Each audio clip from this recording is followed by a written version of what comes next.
ကျောင်းနဲ့သွားရင်အိမ်ကိုပတ်စံပြန်ပို့နိုင်လား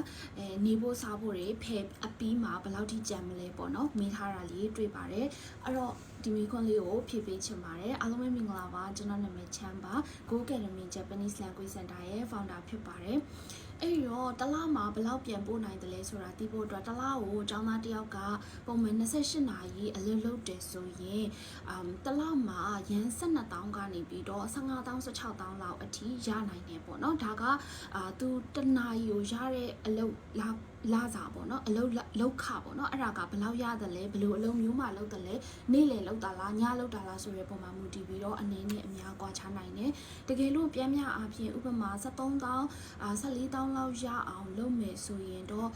တလကိုအနည်းဆုံးရန်3,000ကနေပြီးတော့ရန်5,000လောက်အထိစုမိနိုင်ပါတယ်ဒါကနေစည်းစားစည်းဖယ်အပြီးကိုကချိုးချင်ချွေတာနဲ့သုံးမယ်ဆိုရင်ပေါ့နော်ဆိုတော့အဲ့ဒီပတ်စံကိုကတကယ်လို့နောက်တစ်နှစ်ကြောင်းလားခါအတွက်စုစရာမလိုဘူးမစုဘူးဆိုရင်တော့ကိုယ့်ရဲ့မိဘကိုပြန်ပြီးတော့ပို့နိုင်တယ်ဒါပေမဲ့လို့နောက်တစ်နှစ်ကြောင်းလားခါစုမယ်ဆိုရင်တော့ဒီအချိန်ပိုင်းကရတဲ့ပတ်စံနဲ့တင်ကိုလောက်အောင်မနှဲကိုစူးစမ်းရမှာဖြစ်တဲ့အတွက်ကြောင့်မလို့ကိုမိဘကိုပြန်ပြီးတော့မှထောက်ပံ့ဖို့ကတော်တော်လေးခက်နိုင်ပါတယ်အဲ့တော့ဂျပန်မသွားခင်မှာဒါလေးကိုတတိကျကျနားလည်ပြီးတော့မှဆုံးဖြတ်စီချင်ပါတယ်အားလုံးပဲအဆင်ပြေချောင်းမွေးကြပါစေရှင်တက်တာနောက်ဗီဒီယိုမှာပြန်တွေ့မယ်နော်